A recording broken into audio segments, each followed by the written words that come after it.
Hello and welcome to a very timely program from Hasbara to Strategy, Rethinking the Information War Against Anti-Zionism, featuring Dr. Naya Lekht. We've had such an incredible response to this program, so thank you all for your enthusiasm and for being here today. And thank you to our partners on this program, the Rededication Project, CUNY Alliance for Inclusion, and Mothers Against College Antisemitism. And a very special thank you to our guest speaker today, Dr. Naya Lekht. I also want to give a shout out to our amazing allies, those who may not identify as Jewish, but definitely have Jewish neshamas, Jewish souls, who put so much on the line to fight for the Jewish people and the state of Israel, often when our community is too scared, too silent, or too busy fighting amongst ourselves. Thank you all for standing with us. My name is Michael Mantell. I'm a psychotherapist and educator, and grateful to be hosting and moderating this program. Now I'd like to briefly introduce our guest speaker. Dr. Naya Lekht is a scholar on the history of anti-Jewish movements. Born in the former Soviet Union, she immigrated with her family and grew up aware that her parents were survivors of Soviet anti-Zionism. She earned her PhD in Russian literature from UCLA, writing her dissertation on Holocaust literature in the Soviet Union, and later served as a scholar in residence at Oxford through the Institute for the Study of Global Anti-Semitism and Policy, also known as ISGAP. In 2024, she was recognized by the Jerusalem Post and JNF as one of the top 10 Zionist visionaries, honored for her dedication to fostering Jewish pride through education. Dr. Naya Lekht is the education editor at the White Rose magazine and a research fellow at ISGAP. She contributes to the Jewish Journal and Jerusalem Post and hosts the podcast Don't Know Much About. I highly recommend her writings and podcasts. They're packed with so much incredible information, and you can learn so much from them. Before we begin today's program, I want to share a short prayer and a few save the date announcements. May God bless and protect us, the IDF and our soldiers, who guard and protect us, Israel and the Jewish people. May God have mercy on all people in distress or captivity, and may he bring our brothers and sisters out from their suffering and bring our 4 remaining hostages home from Gaza. And may we see lasting peace for our brothers, sisters, and allies here in the United States, in Israel, and around the world. And for our Amen. save the date announcements, please join the CUNY Alliance for Inclusion, also known as CAFI, Mothers Against College Antisemitism, and the Rededication Project next Monday, November 17th, in person at the CUNY Graduate Center in New York City at 6 p.m. Eastern Time for another amazing program titled The Critical Study of Anti-Zionism, How Anti-Jewish Hate Has Mutated in Our Time, featuring Adam Louis Klein.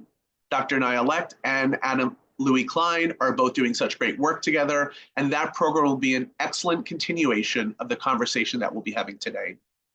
Also on Monday, December 1st, in person at John Jay College in New York City, and on Tuesday, December 2nd, in person at the Inn at Great Neck on Long Island. Please join Mothers Against College Antisemitism, the Rededication Project, and the Holocaust Memorial and Tolerance Center, and a host of other partner organizations for Making Peace Possible, featuring IDF reservist, advocate, lawyer, and grandson of Holocaust survivors, Stav Cohen, who will be speaking about his service in the IDF Special Forces and his advocacy work to bring peace in the Middle East, and how his upbringing as the grandchild of a Holocaust survivor has impacted his life and his life's work. And coming in January, the date to be announced, we'll be joined by Andrew Pezin for a talk based on his essay, The Protocols of the Elders of Anti-Zion. Both Naya and Andrew are partners on the movement against anti-Zionism, which was founded by Adam. So it's great that we have all 3 of you joining us. And that will be another great opportunity to continue this important discussion. And of course, we're also so excited and grateful to be joined by Stav Cohen for 2 great talks in New York in December. We hope you can join us for 1, 2, 3, or all of these wonderful upcoming programs. And now I'd like to once again thank you all for being here and your continued support of these programs, and thank and welcome Dr. Naya Lekht. Naya, the floor is yours. Thank you so much, Michael. Thank you, everyone. I feel so honored that you've decided to log on in the evening to talk about a heavy topic. So, before I really begin, I want to really thank the Rededication Project, CUNY Alliance for Inclusion, and of course, Mothers Against College Anti-Semitism. My hope today is I'm going to be sharing my screen. I'm an educator, a scholar. My work is informed by my search for truth, but I also believe in challenging one another. And so some things you may hear today may be new, some things may be old, but the goal is really to grow. And so with that, I'm going to start sharing my screen. And hopefully, yes. All right, so today's conversation is titled From Hasbara to Strategy, Rethinking the Disinformation War Against Anti-Zionism. Before I begin, I want to tell you a little bit about myself. Yes, I came from the former Soviet Union, but I came as a child. I didn't really experience Soviet anti-Zionism or the totalitarian left. My parents did. And I grew up hearing those stories. And little did I know, I mean, the tragedy really is that it's all unfolding and has been unfolding in the West for the last 20 plus years. I really date it to the beginning of the 2000s with three world events, the Second Intifada, 9/11, and the Durban Conference in South Africa. These three world events galvanized, became a catalyst for anti-Zionism. And anti-Zionism came and really found fertile ground in the academy, in higher education. But the talk's title has the word Hasbara in it, which is about advocacy. And I've been an advocate since I was a college undergraduate. That's when I first encountered it. I was in UC Santa Cruz, and I saw it. I saw the anti-Zionism, and I knew it was anti-Zionism. And the only reason that I knew it was anti-Zionism is not because I had a PhD, because I was 18, 19, it's because of my parents.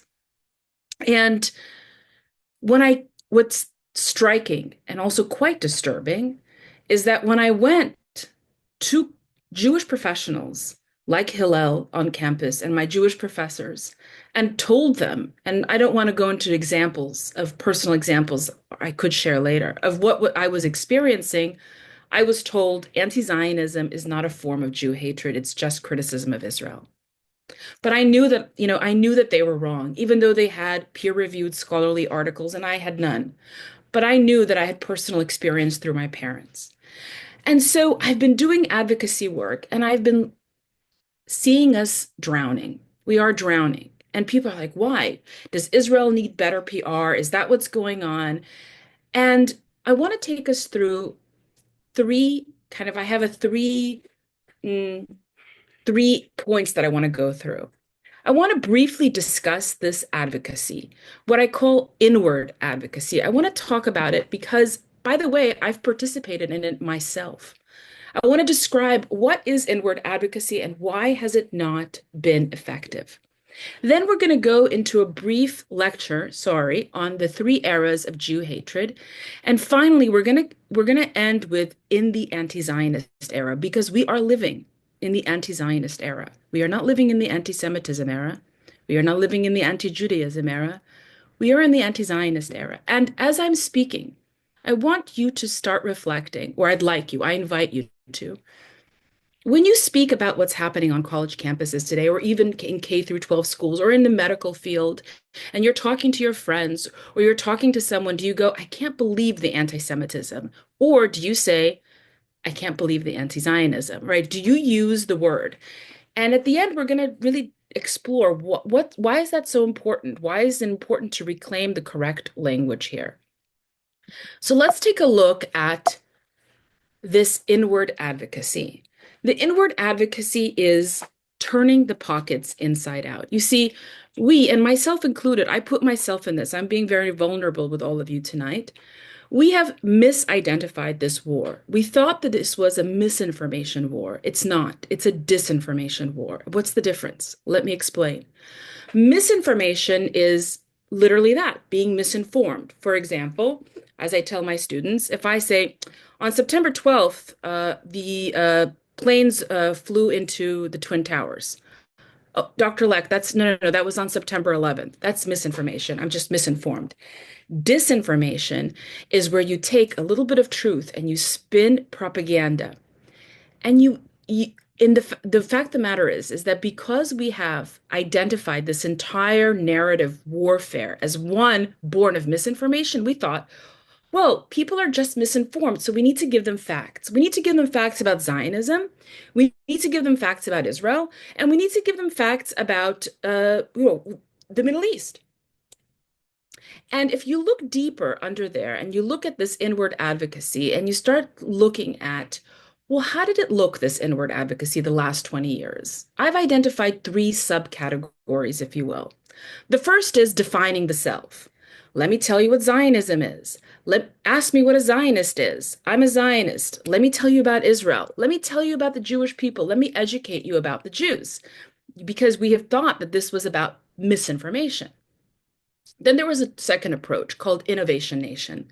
Innovation Nation basically is, let me tell you about how wonderful Israel is. It's pluralistic, it's diverse, it's got great innovation when it comes to technology and environmental innovations. And what's the root of that? Because you're trying to align Israel with a cause that the people care about. The third one, the third one is setting the record straight.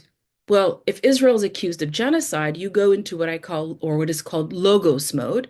You say, no, this was the old kind of advocacy moment. You say, no, Israel's not committing genocide because the word genocide has the following definition, intent really matters, and you go and you go and you go. But folks, the tragedy in all of this is that in every one, two, and three, in each scenario, you're standing there putting your pockets out, saying, look, I've got the receipts. We're not guilty. We're not guilty. You're on the defense. And so it hasn't worked. Talking about facts about Israel, this is what a Zionist looks like. Israel has a right to exist. I mean, think of any other minority group that is facing bigotry, hatred, racism. They are not going to stand with a sign that says, I'm a black person, ask me anything. I'm a woman, ask me anything. They're just not going to do that. Instead, you know what they do? They deflect, rightfully so, and say, let me tell you what sexism looks like. Let me tell you what racism looks like. And they draw boundaries. And the form that our advocacy has taken, as you can see, and by the way, I love Alan Dershowitz. I'm very grateful to him. He has taught me quite a bit, but it's taken me so long to think, well, why do we need a case for Israel? We don't need a case for Israel. We need to make the claim that we are facing anti-Zionism. We are facing a hate movement right now. It doesn't matter how little or tiny Israel is. That's not the point. It doesn't matter how many peace deals Israel's trying to make. We are thinking, again, that this is about misinformation, and it's not. It's about disinformation. So, in the anti-Zionist era, I'd like to begin with a case study. A few days ago, someone sent me this. It's a screenshot from a school in California. And the person would like to remain anonymous and would not like me to say which school, so I'm gonna honor that. But the student was in an English classroom, and the English teacher asked the following: how do Palestinians resist the occupation and blockade in their land? That was the writing assignment. It was given that there is a blockade and there is an occupation. That's already given. So the students have to respond, well, how would these beleaguered, oppressed Palestinians deal with that? And how would you respond? And normally, what ends up happening is that upset parents, Jewish most likely, come to the schools and say, this is an anti-Semitism. And the schools don't understand why. And they're right. They don't understand why this is anti-Semitism because this isn't a subhuman Jew, a rat Jew, a spider Jew. There's no racialization of the Jew here. It's whole new words. And we're making it's making it very hard for us to make the case because we're not really dealing with anti-Semitism here. We're dealing with anti-Zionism. And how do I know? I know because, and this is where I want to talk about the three eras of Jew hatred. Rabbi Jonathan Sacks in the year 2018 gave a speech, and he likened Jew hatred or anti-Jewish movements to a virus. Viruses mutate, he says. It caught my attention at that time because I was teaching a class and was living in Los Angeles. I was teaching a class on the history of Jew hatred. And my students were not understanding why any of this was a form of Jew hatred. They didn't understand. I showed them these pictures, I showed them this, and they thought, this is politics. Why are you talking about anti-Zionism or anti-Semitism or anti-Judaism? This belongs, racism, genocide. These are political constructs. Why are you telling me that this is a form of Jew hatred? And when Rabbi Jonathan Sacks wrote that, or gave that speech, and then it was recorded in text, and when I read it, it really inspired me to start thinking in new ways of understanding this virus, this ability to mutate. And the reason it has an ability to mutate is because of demonology. At the end of the day, what unites anti-Judaism, anti-Semitism, and anti-Zionism is the construction of the Jew as demon or villain. I'd like to go back and briefly talk about anti-Judaism. Anti-Judaism was hatred of Jews during the medieval era, during the time of Christianity. What did society value during the era of anti-Judaism? Society's highest value during that time was purity, salvation, Christianity. That was the moral authority at the time. So what are Jews? How were Jews constructed as demons, literally, but also as villains? They are Christ killers. They're demonic corruptors. They're the enemies of God.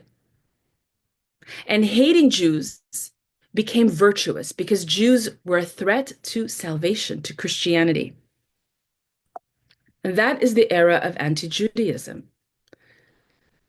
As civilization, as Europe evolves in the post-Enlightenment period, which is more about rationale and science, and of course, very much informed by Darwin, survival of the fittest, race becomes a science. And anti-Semitism is born. It's actually coined by a German man named Wilhelm Marr in 1879, the term. Here now, in the era of anti-Semitism, it's not about religion. There was a new moral language around race, science, and nationalism. And the Jew was recoded again. Now, again, a new villain. Well, not really, it's the same villain, but a new way to create that demon had to be constructed. Now, Jews are seen as racially impure, globalists, threat to national strength, threat to world order, manipulators. Once again, as in the era of anti-Judaism, there's a moral component. This made the persecution seem like a self-defense of the nation, of the purity of the German people. Let's just continue back to that. And in the era of anti-Zionism, which is the era that we're living in, once again, the Jew finds him or herself as a demon, as a villain. But now his villainy is found vis-a-vis Israel, and that the Jew violates human rights. Now notice that in each era, we're not just any villain. Our villainy is constructed around what is the most moral authority of the time. So the most moral authority of the time during the era of anti-Judaism is Christianity. Most moral thing during the time of anti-Semitism is purity of race. And I know that sounds crazy, but it was progressive at one point. And today, I ask my students, what's the worst thing to be? They say neo-Nazi, white supremacist, racists, basically violators of human rights. That's where the Jew finds him or herself, constructed as a villain. And so once you step back or zoom out, you find that Jew hatred is quite structural in the sense that it constructs a villain, but uses new words. But it's the same thing. It's the villain is the Jew.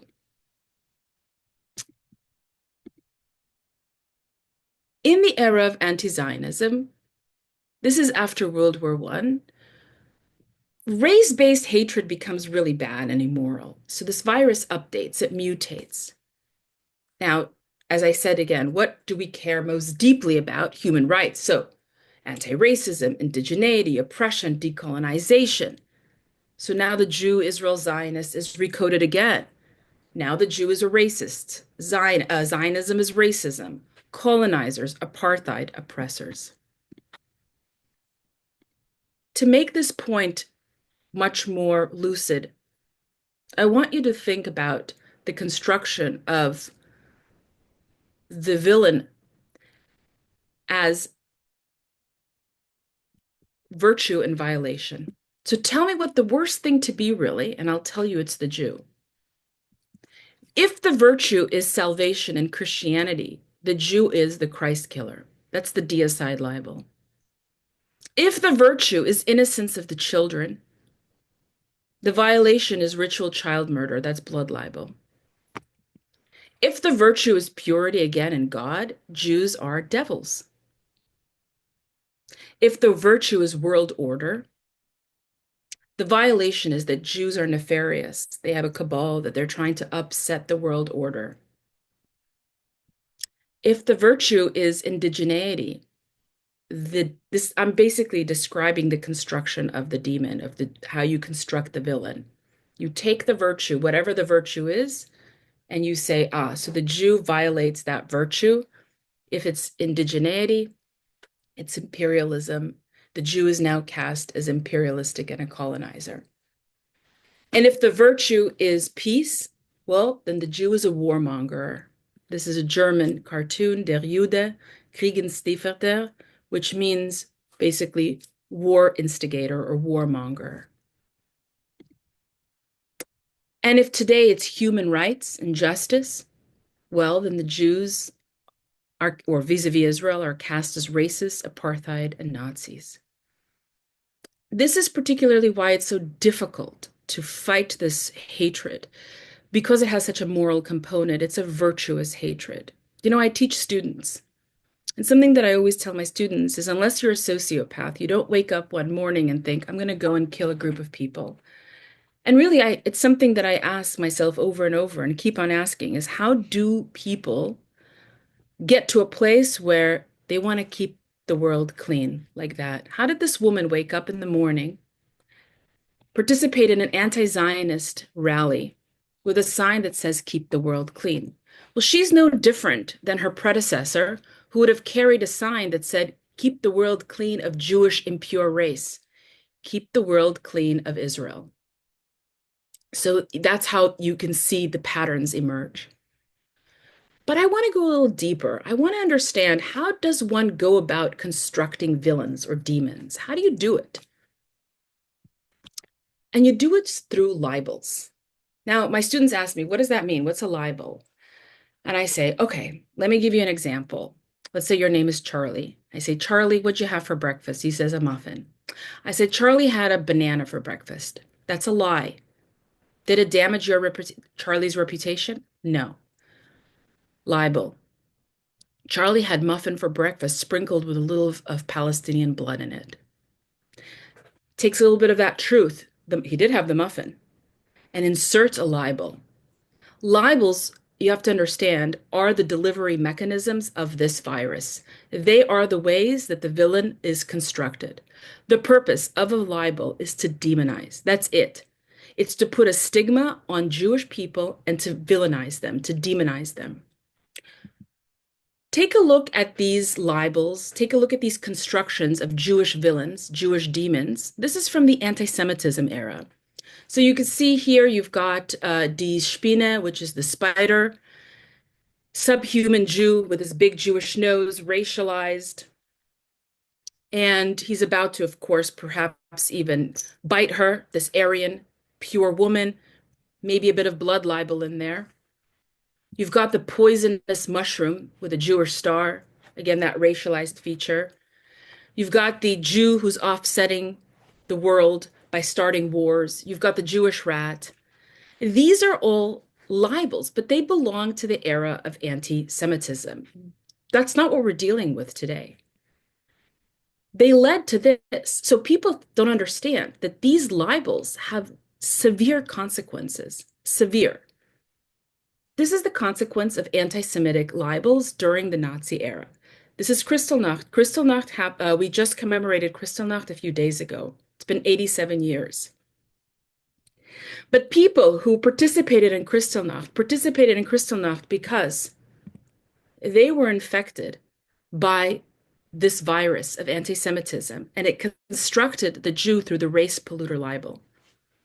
And it constructed the Jew through blood libel and race polluter libel, through globalist libel, through different libels. But here's the issue, guys. We are not living in the era of anti-Semitism. Sure, there are swastikas are replete. Sure, people will say Hitler didn't finish his job, but notice the response to that in polite society.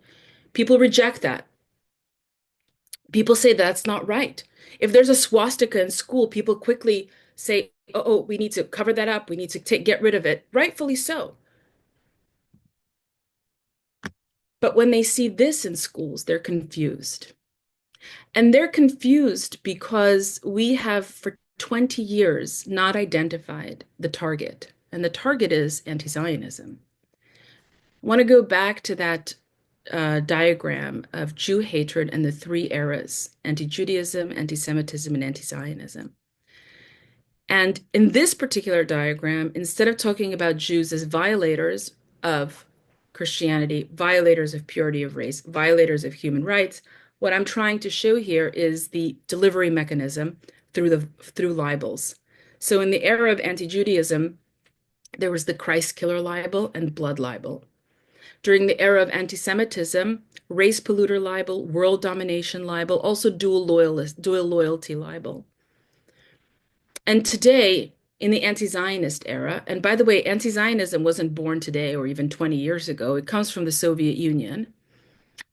So they actually created all this language. Zionism is racism. Israel is an apartheid state. Israel is a imperialist. This was all created by the Soviet Union and goes back to my introductory remarks that my parents lived through the era of anti-Zionism. They lived through anti-Zionism. One of the reasons why they left, one of the reasons that 2 million Jews left. So these are the libels, these are the delivery mechanisms for constructing the demon. So how do you respond to anti-Zionism? Well, first and foremost, you have to understand what anti-Zionism is. Now, a lot of people incorrectly think that anti-Zionism is the opposite of Zionism. They think, they say, let me explain to you what Zionism is. And so you'll know what Zionism is, and then you'll understand that anti-Zionism is against Zionism. And many years I thought so too. But unfortunately, that would be the same as saying, before we talk about anti-Semitism, let's talk about Semitism.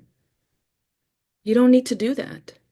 You know what anti-Semitism is: construction of of Jew as demon around anti-Semitic libels. Anti-Zionism doesn't really care, actually, what the Zionists do, what the state does. It has nothing really to do with action. So when people tell me something like, and recently somebody did tell me this, well, don't you think that it's the way that Israel is behaving? And don't you think it's because of Bibi Netanyahu that anti-Zionism is proliferating, is there's an emergence? And I said, okay, your question sounds just like as if in the era of anti-Semitism, I would say, well, don't you think because of Jewish behavior, anti-Semitism is the reaction? That's basically the same thing. And if you still don't understand, let me explain it in another minority group. Just imagine, and you couldn't imagine telling another people, a minority group, let's say people of color, saying the reason that there is racism is because of the behavior of the minority group. And so what do you do when if people say Israel is committing genocide, Israel is an apartheid state? In normal kind of inward advocacy, usually what people go to is logos. They say, okay, you are misinformed, let me give you the facts. But you see, people who deploy these libels, they're not misinformed. They know exactly what they're doing. This is not, as I said in my beginning, this is not born of misinformation. This is born of disinformation. And I'll give you an example as I close, because I would love to take all your questions. couple weeks ago, I was engaged in a conversation with someone who's an anti-Zionist, and she began by telling me, Are you okay with the genocide that Israel's committing?" And I said to her, "I don't know if you're aware, but that statement is engaging in the genocide libel. And the only purpose of deploying that statement is to demonize me, my people, and Israel." You'd think it's not going to work. Like, oh, okay, really? I had no idea. She, doubled down and said to me, "Why are you avoiding the truth? Why are you not talking? You're avoiding the truth because you know that Israel is committing a genocide, just as you know that Israel is an apartheid racist colonizer." So I responded, "I hope you know that what you're engaging in right now is called libel vomit. You just vomited all the libels. Which one's going to stick?" You said apartheid, racism, ethnostate, genocide. And she said to me, "You don't even want to have a conversation. See," she said, "that Zionist doesn't want to engage in dialogue. She doesn't want to have a discussion." And I answered her the following. I said, "Don't frame this as a discussion." And the reason I'm sharing this with you is I'm kind of trying to model how I think we should be speaking to people who deploy these libels. I said to her, don't you dare actually, don't tell me that this is a dialogue or a discussion, because there's no dialogue and discussion after you tell anybody that they are evil. Because that is what you're saying. You're saying that because colonization is evil, apartheid is evil, racism is evil, genocide is evil. There's no conversation to be had after that moment. So don't even pretend that this is a conversation. And I tell this to my students all the time. When people say Israel is an apartheid state, they're not saying, let's sit around the circle and help Israel transition to a democracy. That's not the point of deploying that libel. The issue is that the Jewish community needs to learn how to draw and create boundaries, I think. I believe that we have allowed people to basically, for us to stand there and turn our pockets inside out over and over and over by defining what Zionism is, by going into lots of Israel education. And I want to posit this by saying the following. It's not that I'm against Israel education for young kids. People need to know their history. Everybody needs to know their history. But when you're out on the battlefield, you're not gonna quote unquote convince an anti-Semite, you're not gonna convince an anti-Zionist with facts, right? You're just not, because this is a hate movement. And the goal isn't to say, oh, okay, I had no idea. Thanks for letting me know that there's no genocide. No, their goal is to create a villain, no different than anti-Semitism. And as I come to a close, I just want to say, I want to answer a few of these questions because I gather perhaps some of them may be your questions. And the importance of language. I give talks on this quite often in person and online. A couple of days ago, I gave a talk at a synagogue in commemoration of Kristallnacht, and I asked the people in the room, have you ever heard of the term anti-Zionism? And they all said, yes, yes, we have. And then I said, and let me ask you another question. When you talk about what's happening on the streets today, and when you talk about with your friends or anybody else really about what's happening in higher education or our schools, do you actually use the word anti-Zionism? And zero people raised their hand. They said we use the word anti-Semitism. Moreover, somebody said to me, why can't we just say Jew hatred? Why are you so caught up in terms? Why do you care that it's anti-Zionism? And I asked I'm going to push back on that person, and maybe if that was your question, I'd say the following. Jew hatred is a disease. Let's call it a cancer. If you, God forbid, had a particular cancer, do you want to go to a cancer specialist, or do you want to go to the person who deals with breast cancer, skin cancer? Do you want to go to the person who deals with the particular pathology?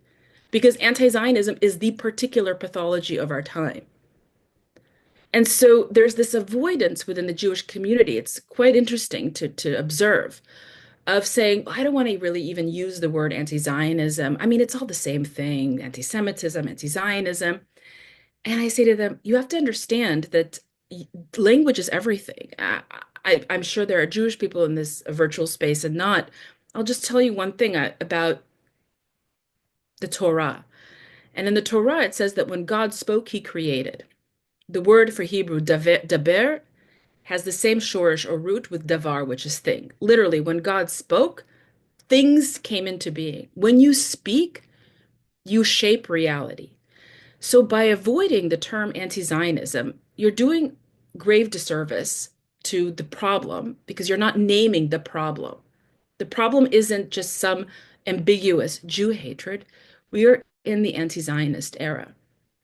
The other problem is that you're giving the space up to the anti-Zionists. So many of my students who are now at UC Berkeley and other universities with whom I speak say to me, we don't think it's great to use the term anti-Zionism because they already took that word and they're proud. They're proud to be anti-Zionists.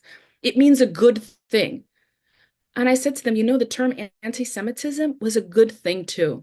Wilhelm Marr, the man who coined the term anti-Semitism in 1879, also created something known as the League of Anti-Semites. These were people who were proud anti-Semites. Yes, anti-Semitism was virtuous at one time. Anti-Judaism was virtuous. Anti-Zionism is virtuous, and I put that in air quotes, virtuous, because it cloaks itself in the moral authority of its day, but what it's doing is constructing a demon, a villain out of Jews. And so I stress the importance of using that term anti-Zionism because that's the pathology that we're dealing with. To go back to that analogy, just to reinforce it once again, if you, God forbid, wanted to see somebody, a specialist in certain disease, you're not going to go to the disease doctor. You're going to go to the person who's a specialist in that particular pathology. That is why we must use, I really strongly encourage and really am adamant about the fact that we use the term anti-Zionism. So why is anti-Semitism? Why is saying it wrong? Look, I'm not about policing speech. I believe in, everybody has the freedom of saying what they want. But the problem is that when you go to school administrators and when you go to people and say, this is anti-Semitism, they don't understand. I'll share an example with you. A friend of mine who lives in Italy, she's leaving Italy due to anti-Zionism. She can no longer stay because her son is being hounded in the school. Hounded. As he walks by, they scream Free Palestine to him. They call him an occupier and a genocider.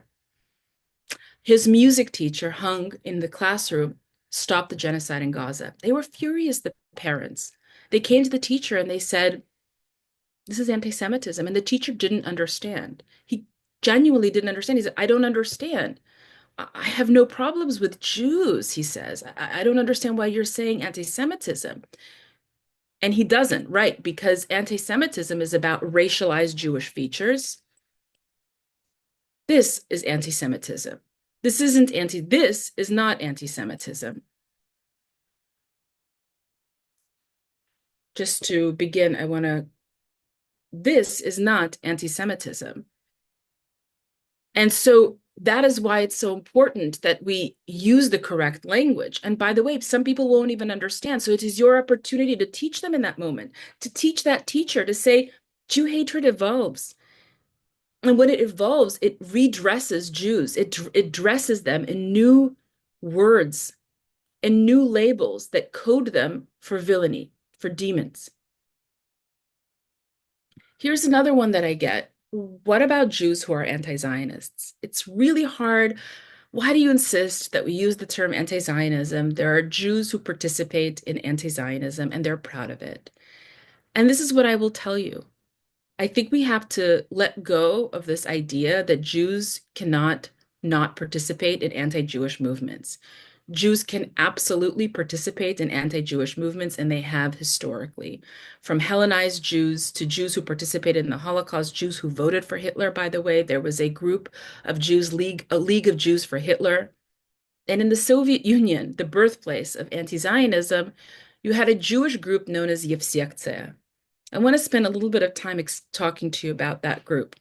Yevsekce is the Jewish section of the Communist Party. So it was formed around 1919.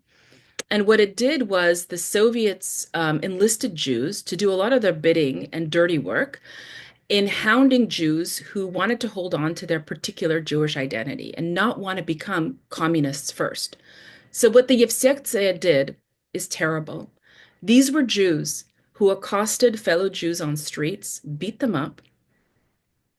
They accosted religious Jews who had beards and payas and smeared their beards and payas with pig fat.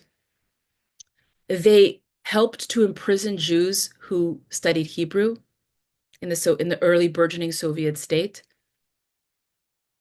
And they helped to outlaw Zionism because Zionism is Jewish nationalism. And in the Soviet Union, no nationalism was okay. You had to transcend beyond your parochial national identity and join the communist identity. There was no room for any other national identity. So can Jews participate in anti-Jewish causes and movements? Absolutely. It does not dissuade me one bit that we have Jews today. And by the way, they're such a minority, but always minority has the loud voice, has probably sometimes the loudest voice.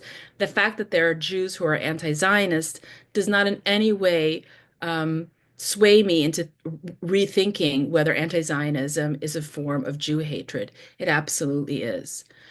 And I think I dealt with number 6, but I'll say it again. What about Israel? What about Bibi and its behavior and the way what Bibi says? You have to understand Jew hatred is about constructing villains.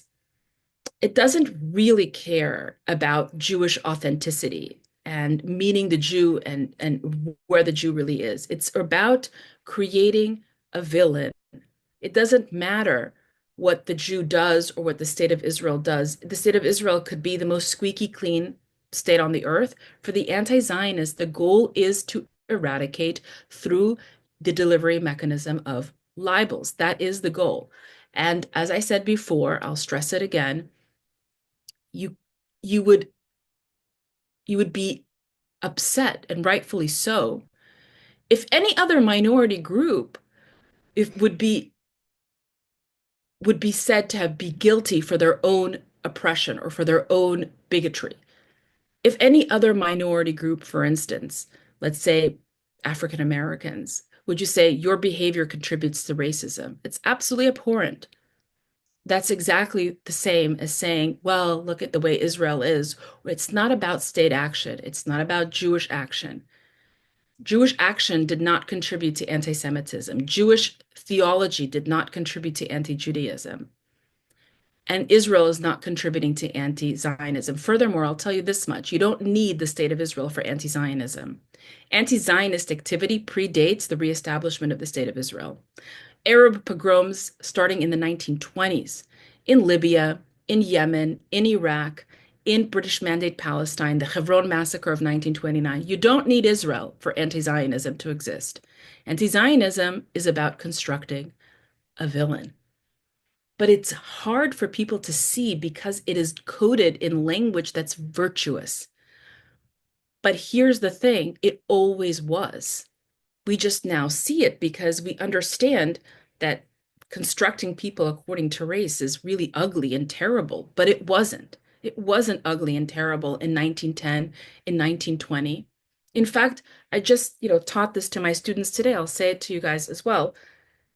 Race science and classifying people according to racial features was studied in German universities. German universities provided legitimacy, authority, academic permission slips to ideas that we today think are abhorrent because at one time they were progressive. It's also interesting to note the role that universities play in disseminating this virus. They played a huge role in German universities during the Nazi era in the 1920s, even before Hitler comes to power.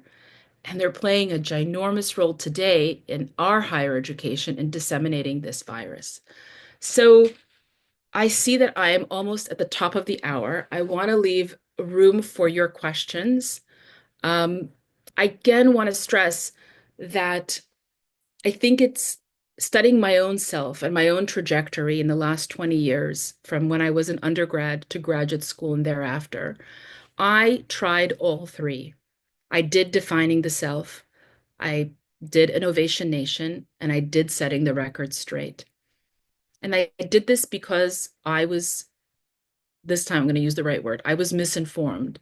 I misidentified the nature of the battle. The battle is not one of born of misinformation, but rather disinformation. Once we understand that, we have to go on the offense. And our target has to be anti-Zionism. We have to use that word, we have to describe it, we have to talk about it. And when you go speak to schools, when you go speak at city council, you have to use that word because that is the pathology of the day. So I'm going to stop. I'm sure there are tons of questions. All right, well, thank you so much, Naya. This was absolutely incredible. It's chock full of information, so much. I know it's a lot for people to absorb. After the program, I am going to share links to Naya's podcast and her blogs. They're absolutely incredible to read. There are so many notes that I have to take whenever I read or listen to your programs, and I think everyone else will benefit from them as well. And thank you so much for the time that you spent with us right now. I'm going to open it up for Q&A so everyone here can ask questions. I just wanted to ask you a question as well, Naya. What was your trajectory for realizing from this misinformation to disinformation? How did you get to that point yourself? Well, I've been doing this for many, many years, and I was working with a lot of students, high school and college students, and I built a curriculum, a Zionist curriculum on Zionism and the Arab-Israeli conflict. And I thought surely that if our students had all the information, they would be able to set the record straight. And I have to tell you, I mean, being very vulnerable with you right now as somebody who's like a scholar. I should have probably known better. And here I'm going to talk about my mother for a second. My mother just recently shared with me a really haunting story. When she was lived in the Soviet Union, she's a lab technician. She worked in a hospital, and there were mandatory meetings. You know, like we all work, we go to mandatory meetings. These were weekly meetings called политинформация meetings, or political information meetings. So I said, Mom, what was the nature of these meetings? And she said, well, every week we would come to these meetings and hear about world events. And I said, okay. And she says, yeah, but they were all told through the perspective of, communist perspective, how we should understand what's happening in Brazil, what's happening in America. I said, okay, I mean, bad enough. But she said, but the problem, Naya, was that almost weekly Israel would come up. Israel would come up and people would stand up and talk about that Israel is a fascist regime, that they're committing crimes against humanity. And I said, Mom, this is recently. I said, Mom, did you ever want to say anything? And she said, well, first of all, you don't say anything in the Soviet Union. So that was a very naive thing of me to even ask. But she said to me, you have to understand these types of statements.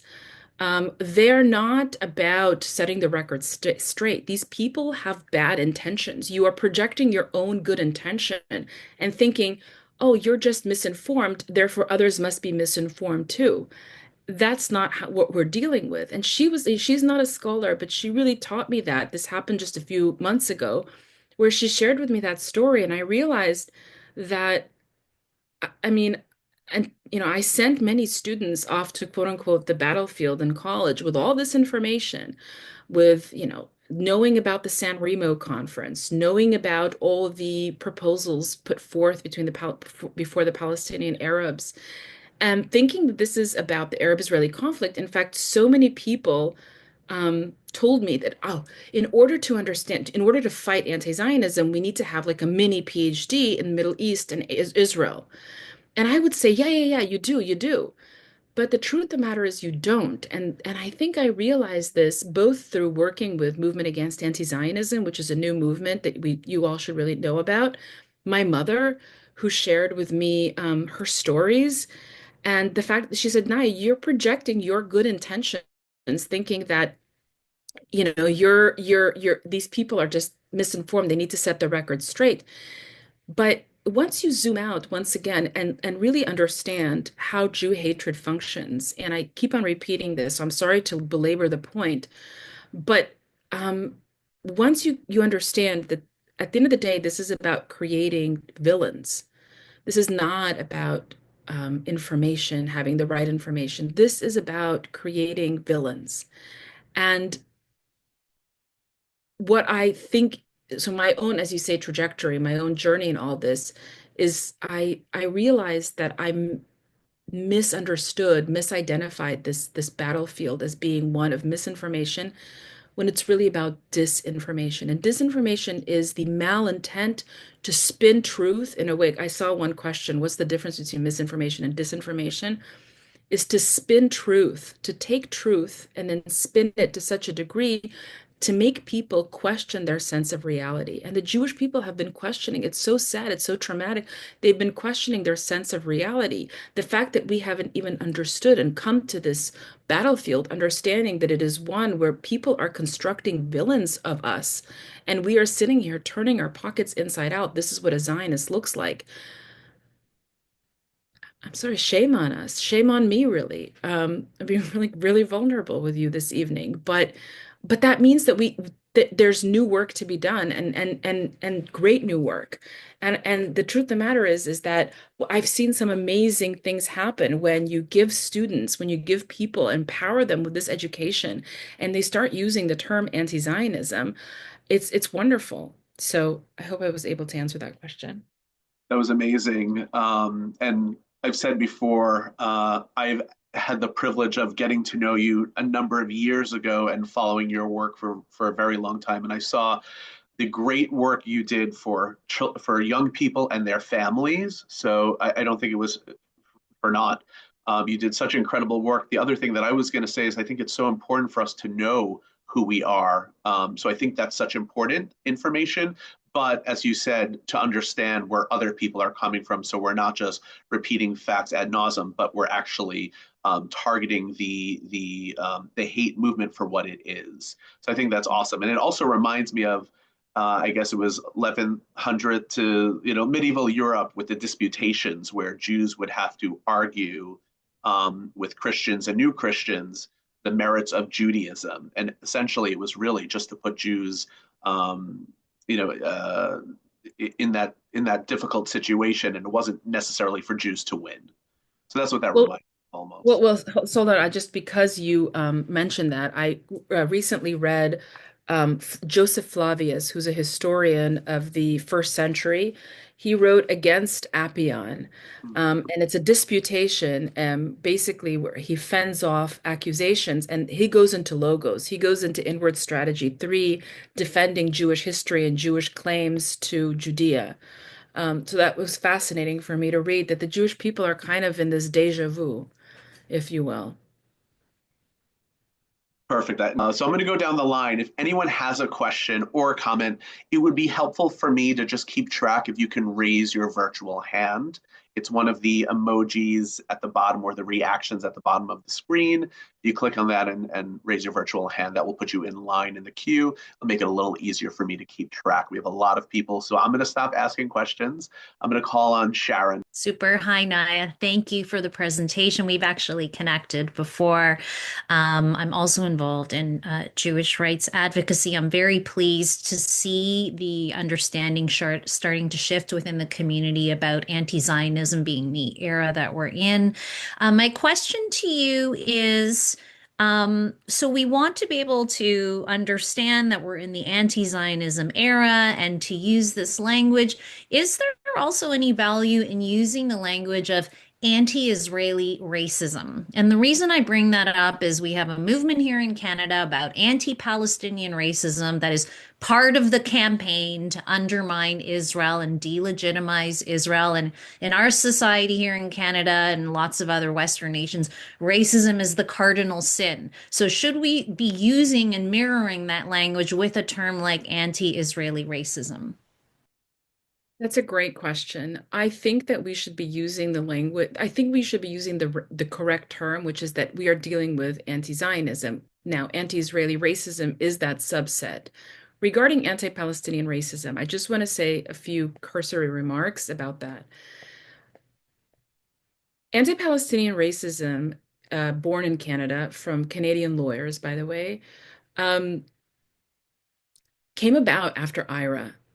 So I'm always very careful what we put forth in the world because you don't know what we create. And look, this could be another whole session on IRA and its efficacy and why its genealogy. But one thing is undeniable that in many ways, IRA birthed the Nexus Project, the JDA definition, and anti-Palestinian racism. And so I'm always very careful in terms of what we say and how that's what we're going to produce.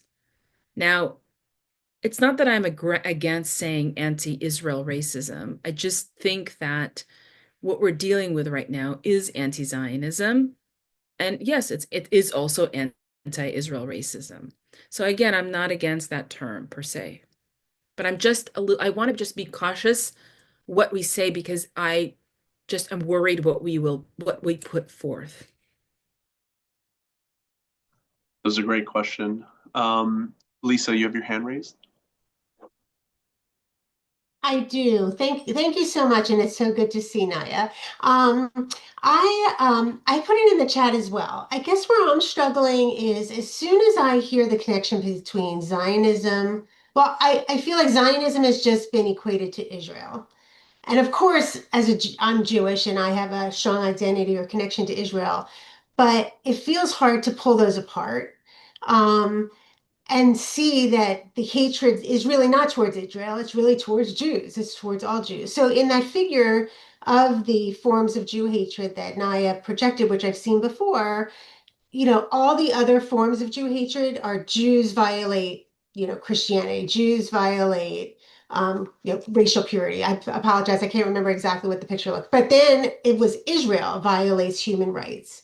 And really, it seems it should be that what people are trying to say are Jews violating human rights, not just Israel, because otherwise, then they can just argue, well, again, I'm only criticizing Israel and not Jews as a whole. So I was curious as to kind of why distinguish Israel for that one element of Jew hatred and not the rest.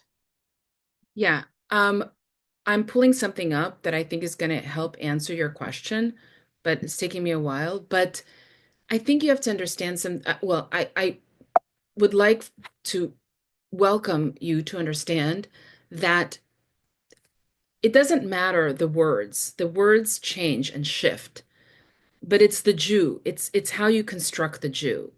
And by the way, during the era of anti-Semitism, they did talk about the Semitic race. They didn't just say Jew, they did say Semitic. They didn't just talk about Jews. If I may, can I share my screen really quickly? This is something that I think may illustrate the point. So I'm just going to share my screen really, really quickly, and I think it's going to help. So, okay. This is a screenshot of before it became X, it was Twitter. And okay, do you see that, everyone? Um, this is from the year actually 2017, so long, long time ago. All right, oops, excuse me.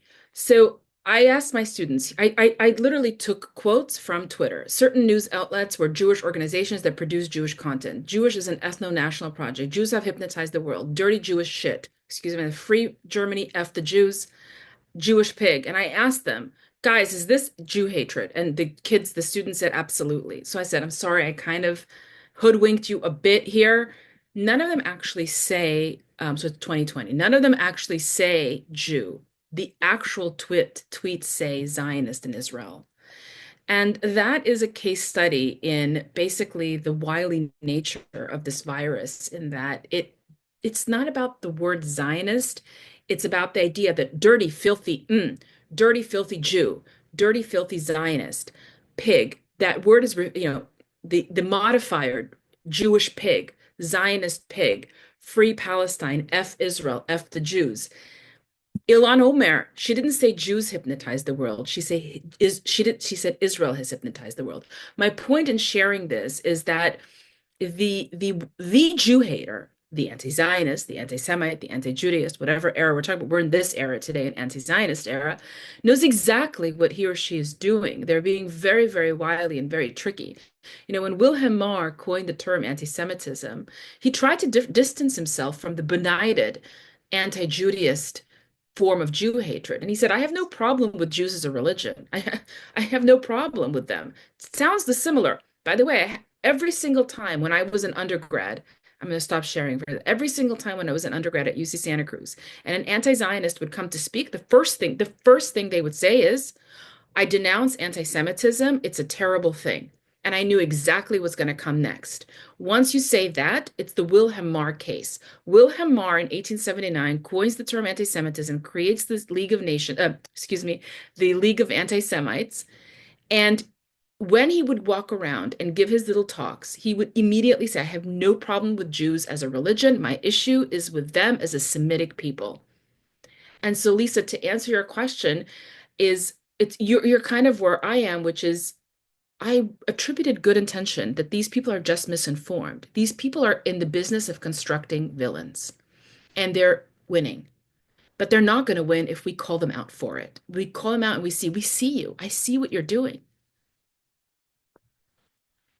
That was so brilliant. Thank you so much for sharing that, and also for sharing in the slides. That's incredible to see that. It really helps demonstrate exactly how anti-Zionism, anti-Israel hate is Jew hatred, or a form of it.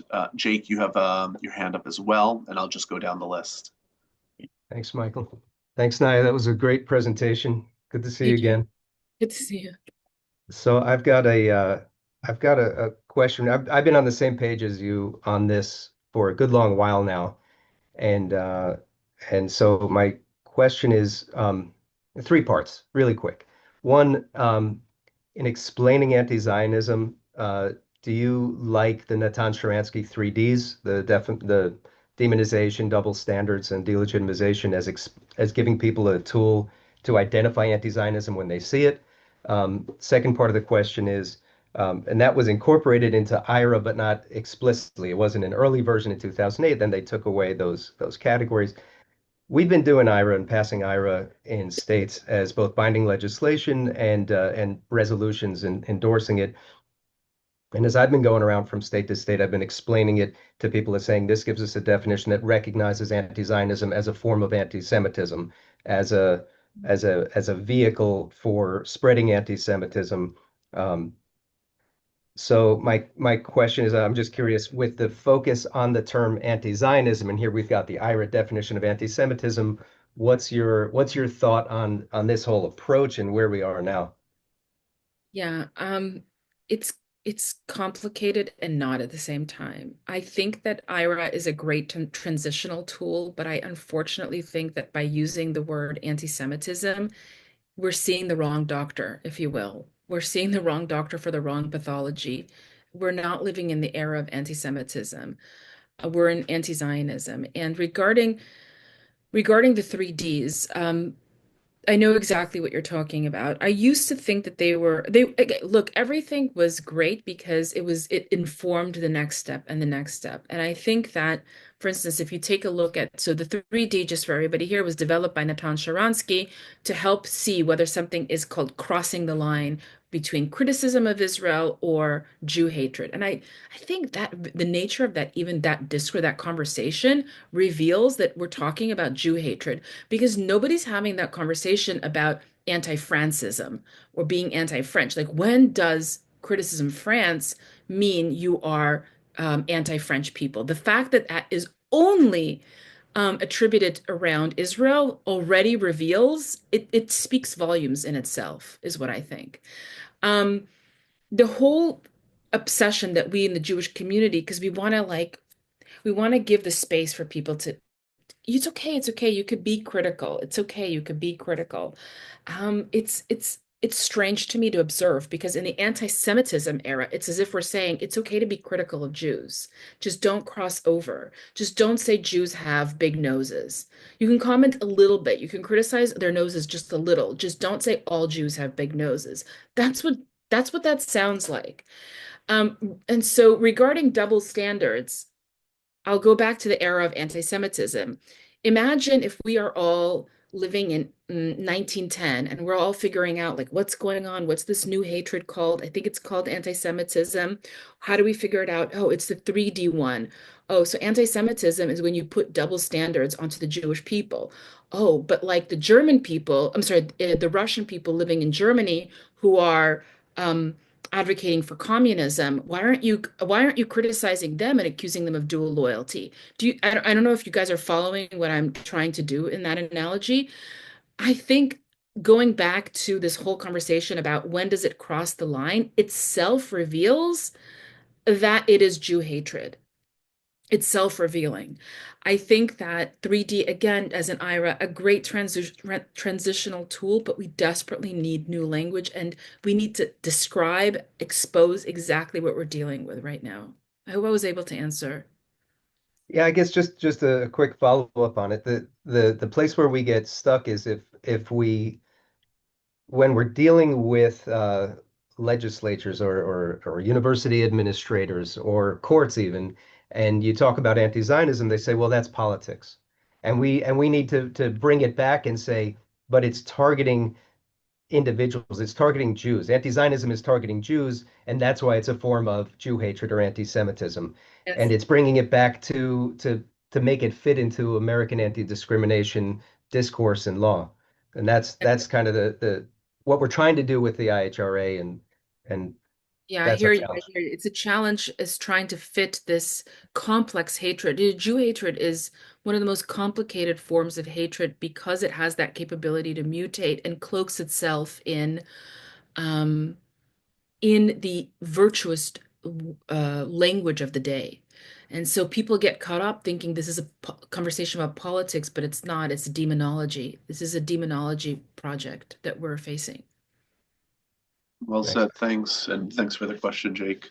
Barbara? Hi, thank you for taking my question. And Naya, thank you for this great presentation. And I've been reading your stuff on Facebook and the Times of Israel. So I'm going to take a shot and say that I don't think that this mechanism of anti-Zionism as a form of Jew hate is so unique to Jews. I mean, definitely has its unique places, but I think every group has dealt with mutating sets of libels directed at against them to disadvantage them. I put a whole comment of examples of how women get attacked from different angles, being too frail, too weak, too not smart enough to do things, to from another angle they're attacked for, just withholding sex, or they're only for sex, or there's just a whole gamut. And I'm wondering if you think it's helpful when you're talking to other people to kind of analogize to other hates to make it understand how this structure of the libel works against other groups. Listen, Barbara, I think that there's a lot of wisdom to what you're saying. Every hate has its own set of libels. There's anti-Black racism has its own set of libels, and I'll give you an example. I tell my students, for instance, if I walked around and said Black people are criminals, that's engaging in a libel against Black people, right? Libels are not unique to Jews, but we are kind of drowning in the Jewish community right now. We've done, I think, pretty good job in the civil rights movement to draw attention to racism and sexism, but we haven't done a great job in drawing attention to anti-Zionism. We have for anti-Semitism, and I'll say this very interesting remark, if you will. If you look at from the moment that anti-Semitism, the word was coined, to when it was actually full on rejected, we're talking 70 years. Anti-Semitism wasn't initially rejected. It was actually praised, and people wanted to participate in it, and people thought it was a virtuous thing to be part of. It Then the Holocaust occurred, of course. That's the culmination of the anti-Semitism era. Even then, there was a deafening silence around that. But afterwards, people started to say anti-Semitism is wrong. It's hate.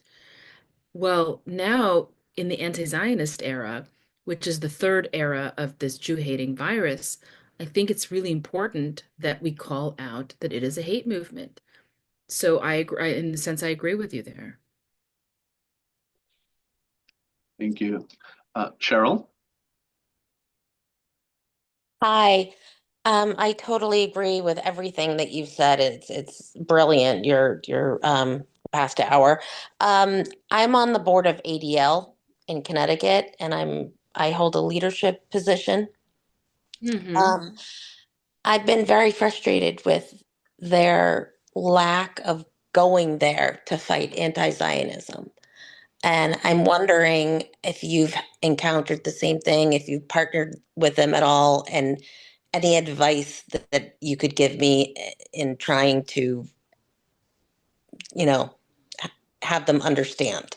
Because when I bring these kinds of things up, the response is always, but our research says that, don't make someone feel uncomfortable. They say you be relatable. That decreases anti-Semitism if you're relatable. And it's like I feel like it's anyway. You I'm know not. what? It makes me so very angry because a woman who's facing sexism, imagine telling her, just be more gentle, just be more relatable.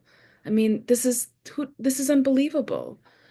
Um, and I have to say, I think Jews are so traumatized. Um, Ruth Weiss, who I all recommend to all of you, wrote a book called On Jews and Power. And she said Jews have a very vexed relationship with power because we have been in the position of no power for 2,000 years. Our return to Israel is quite new. It's only 70 plus years. We don't really know yet what it means to be truly sovereigns. And so we've always been at the whim of the host country to provide, using the power of that host country to give us um, protection and give us acceptance.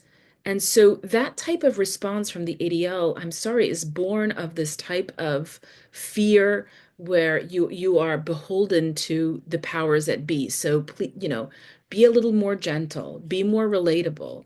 And it's strange. I have to say, it's a very strange phenomenon. Now, regarding the ADL, the ADL was formed after a case of blood libel in the 1920s in the United States of America. And Mhm. when they were born and called out anti-Semitism before the Holocaust, by the way. They were born before the Holocaust. And they did a fantastic job in that. But the problem is that we are not in the anti-Semitism era, and I desperately wish that the ADL would update. And I don't know what the resistance is to updating. Why not? Have you tried to reach out to them in any way and discuss this? I mean, is there any communication between what you're researching, what you're doing, what you're saying, and Um, no, no, I have not. No, I have not directly researched. I had much more of a back and forth with the ADL when I began in 2016. I was looking for curriculum on anti-Semitism, and that's how we used to talk to. But no, I have not. But I mean, I'm glad that you're seeing it being on the board, and I think it's so imperative that you keep on pushing because they're not they are not dealing with the pathology of the day. And this idea of, our research shows that you have to be more reliable. I just it's so it's disturbing to me because it's like telling again a woman like be more effeminate or be more aggressive when you go there in the office. Don't like play down your this, upplay your that. Do you know what I'm Mhm. saying? Yes, it's makes me uncomfortable. Yeah. Thank you. Thank you for the question. And just to piggyback off of that, Debbie asked about what about Holocaust museums? They don't use the term anti-Zionism. And she writes, I believe that they think that is too political. And I will say from my own experience, also in the Holocaust education space, a lot of times I hear going into schools, especially, a lot of organizations don't want to bring that up for that exact reason. That's polarizing. And if we can just teach about anti-Semitism and the Holocaust and the lessons, then that can translate. So I do think we need to step it up and move forward into the present, not even the future, but into the present where we are today. And I agree with you. I think, Naya, you said fear. I think that's a big thing. Like we want to be liked, we want to be able to get a seat at the table, but we're doing that to our detriment. And I want to say a few things. I'm sorry. I know it's like I'm okay staying a little over because it's such an important topic. before I came to this, I was deeply involved in Holocaust education and deeply frustrated with Holocaust education because of two things. One, because Holocaust education did not deal with anti-Zionism and preferred to just talk about anti-Semitism. And then the word never again, or the phrase, the slogan, and I'm like, well, never again anti-Semitism or never again anti-Zionism. Because never again anti-Semitism, that's cool. We're doing that. But never again anti-Zionism, that's not really fulfilling it. The other thing is my grandfather is a Holocaust survivor. I have the utmost respect. His brother was burned alive. His other brother was shot in a ghetto. I did my dissertation on Babi Yar. I studied Holocaust. But I have to tell you, we are not doing even a great job teaching about the Holocaust because we bring survivors with utmost respect, and we should. But what's missing is, and I tell this to my students, how did this person end up in Babi Yar? Oh, you know how they ended up in Babi Yar? Not because somebody didn't like their hairstyle, because there was a propaganda of libels, anti-Semitic libels, being churned out on overdrive. That's how they ended up. And so, even the way that we're teaching the Holocaust, we're teaching it. I remember I thought, how strange. If you look through Holocaust educational material, it's very universal. Holocaust is about othering, scapegoating, hate, bigotry, and intolerance. Holocaust is a story of anti-Semitism, and know that story because it's through the vectors of anti-Semitic libels that you constructed the demon of the Jew during the era, the late 19th century, early 20th century, culminating in the Nazi era. So even Holocaust education must have a redress, must be done differently. I totally agree. I think that's been happening for a very long time. Most kids leave Holocaust education workshops saying, I need to be better at treating people well and stop bullying. And it becomes so universalized, not particular. And I think we've done a bad job balancing that. So totally agree with you. Thanks. Ali, you're next. Yeah, hi. Thank you for that. One thing, anywhere where anti-Zionism has become institutionalized, the Jewish population has left. The Arab countries in the 40s and 50s, the Soviet Union in the 60s and 70s, and Iran in the 80s and 90s. So that's one way of connecting the dot between anti-Zionism, anti-Semitism. One results in the other.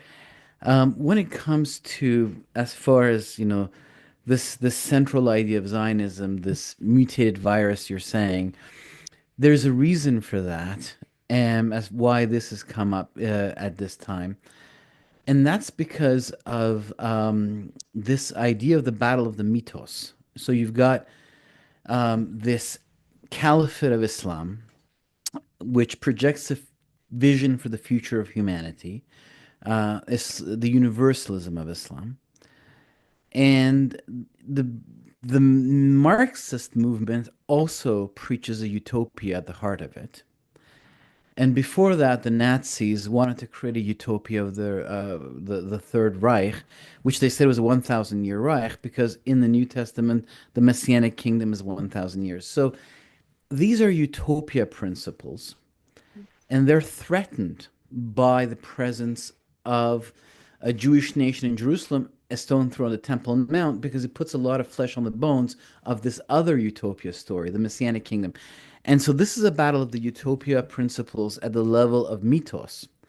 And so if one side presents the Palestinians as the poster children of the cause of this universalist religion, Islam, but the other side says we send pamphlets before we bomb people, it's not the same. It's not the same level of human thought. In one side, the Palestinians are placed in the side of massive ideas, such as Islam and Marxism. On the other side is about tiny little facts about ethics and morals in the context of how the IDF works. So on this side, there has to be an elevation where Israel is presented in a much larger tale. And that has, of course, a huge following in the world. People love that and bring support. Anyhow, my question for you is this.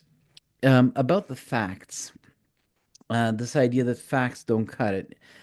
You're right, because we're fighting propaganda, and propaganda has its own structure of how it's put together and delivered, and it targets emotions. And then the people that are anti-Zionist, you're right, they're not about facts, they're haunted by hate. But what about the portion of the audience that is affected by their propaganda and their anti-Zionism, but is not necessarily, into Jew hatred and wasn't really thinking about Israel and the Middle East until October 7th and was just kind of living their lives. But then this war happens, the media comes on board, they're bombarded by this propaganda. Wouldn't facts deliver that subcategory of the population from this deception and bring them back to our side?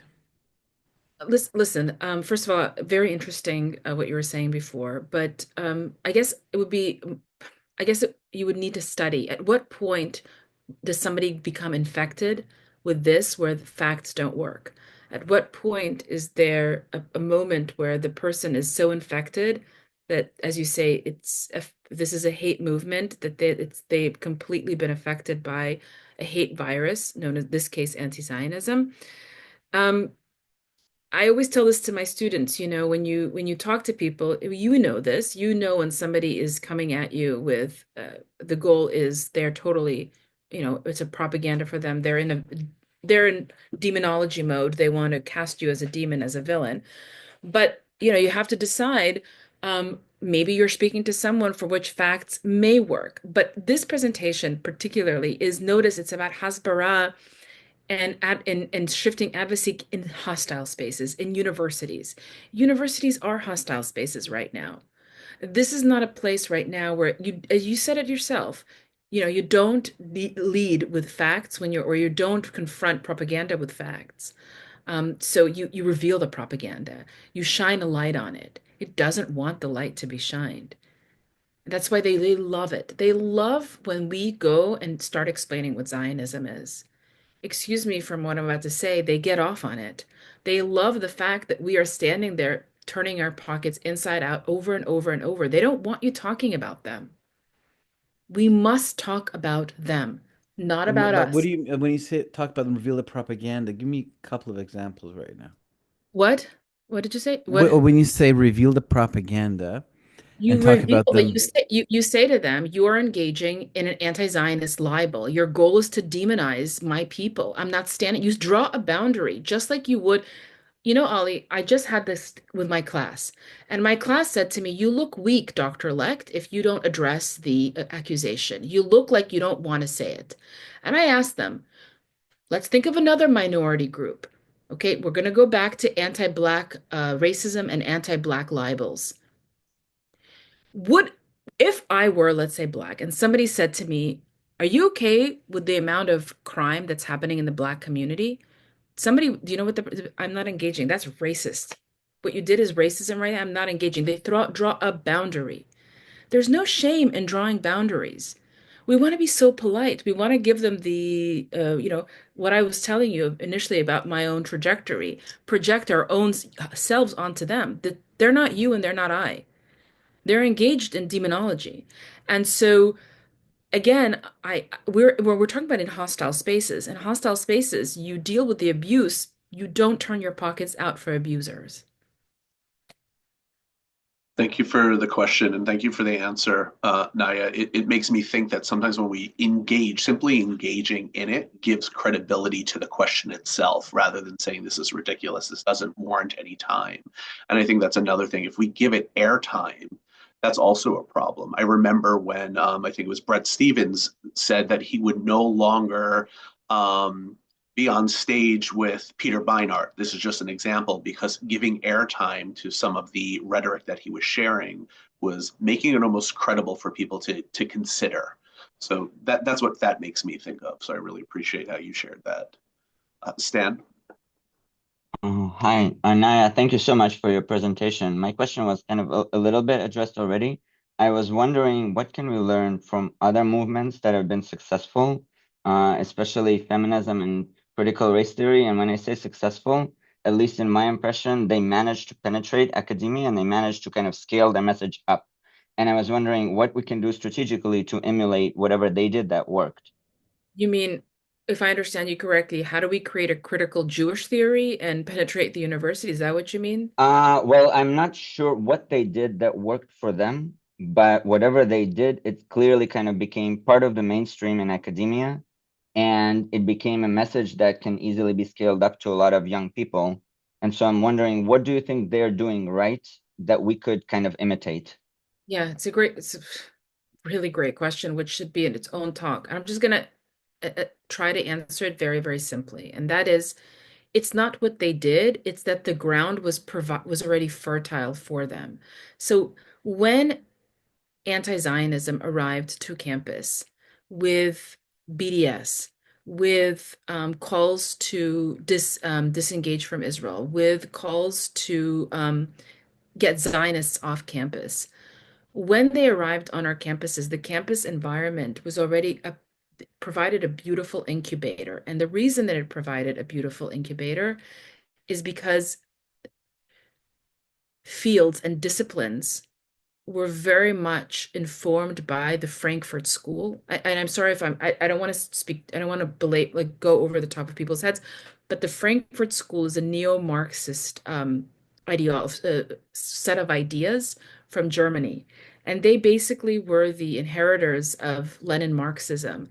And they informed critical race theory, post-colonialism. Edward Said, who wrote his book Orientalism in the 1970s, all of their work provided the necessary, as I say, groundwork for then anti-Zionism to come, because anti-Zionism it's from the Soviet Union. Anti-Zionism, I always say, was cooked, prepared in a leftist kitchen. That's why it does so well within the left. It thrives in post-colonial decolonization movements.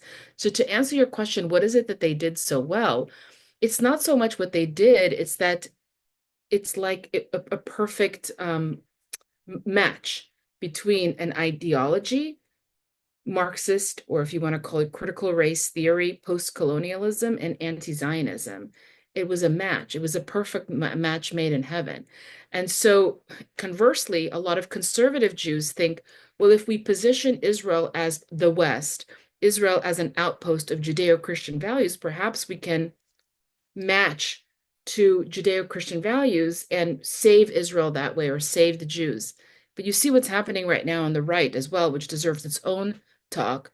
There's a big problem on the right. The point of the matter is that it's to emulate what I'm a little bit hesitant to want to emulate exactly what they've done. There are healthy civil rights movements and unhealthy. Women's civil rights is a healthy movement. Black civil rights, but BLM is an unhealthy one. I don't want a Jewish BLM movement, right? I don't want to create spaces that demonize others, right? It's not the purpose. And that's kind of we have to differentiate between healthy and unhealthy civil rights movements. And so, but what the women's and the Black civil rights movement did is what I'm asking all of us to do. Name the culprit in the room, name the pathology, and draw the boundary. That's it. They did it over and over and over and over again. Thank you. Simone? Thank you. Thanks so much for the talk today. I've tuned in from Australia. And my question was, where to from here? Because our Jewish legacy organisation sounds similar to those over there, where they're not really wanting to take on any new ideas. And I run one of the largest grassroots advocacy networks here in Australia. And I can easily get this sort of information out to our community through Zooms or workshops or whatever. And that's an education process. But then what is it that we're going to do with the wider community worldwide? Because they've been doing this for 20 years. As you know, you've just discussed what's happening in the universities. It's happening here too. How do we get into those spaces with our message? How do we, is it a mass marketing campaign? What is it that we actually need to do? Because one conversation at a time isn't cutting it.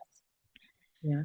So your question is two-part. Your question is, on the inefficacy of our legacy organizations, that they don't want to deal with the anti-Zionism. And your second part is what I think Stan was asking, which is how have they been so successful? How do we emulate that, or how do we get ahead of that? Well, I think that when you study civil rights movements, you look at the action goes bottom up and top down. And the legislation usually comes last. It's after a good bottom up. Actually, I wouldn't undermine your grassroots efforts. I wouldn't say we're just a grassroots organization. Grassroots organizations are huge, catalysts. And Soviet Jewry movement, the Free Soviet Jewry movement, I don't know if you know this, in the United States of America, the Jewish legacy organizations kind of didn't want to touch it. It was Jewish rebels and radicals who decided to start grassroots organizations and hold their own, on the corner of the street. And I have to tell you, this bottom-up approach, it kind of will work. I already see it working. More and more people are talking about anti-Zionism. And once legacy organizations, they take their cues a lot of times from their donors. They take their cues, but the donors are also watching. They're watching the Jewish community, and they're saying, well, they're doing it. How come you're not doing it? And sometimes that's what forces the legacy organization to do it, is a donor will say, well, this grassroots little organization is talking about it. Why aren't you talking about it? Okay, we'll start talking about it. I wouldn't undermine your efforts at all. The Soviet Jewry movement in the United States of America, it was American Jewish rebels who couldn't wait for the Jewish institutions and organizations to take the helm and start making change. It's frustrating. I know it's frustrating. I understand. I've been doing this for 20 years, and in many ways, I have, as you can see, I don't work for a big Jewish legacy organization, but people are hungry for this. So many people are showing up. People want to hear this. You've showed up from Australia. Mhm.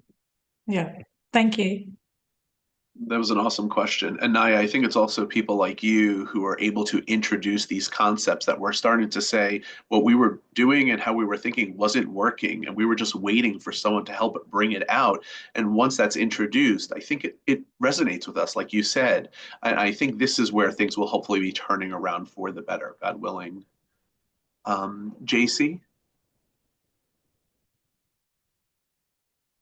Hi, I'm having trouble changing I don't know if I'm on or if it froze. I was having trouble, it's Orly, but thank you for everyone for the collective discussion, because I think hearing everyone as well is contributing immensely to this talk.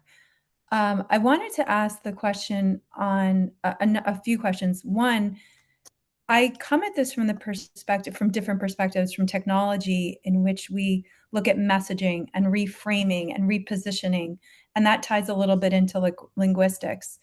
And propaganda, while it's of course has negative connotations, but in advertising, for example, we know that the brain can hold 7 digits, so 7 words. And what if we as a people, I'm tossing this out both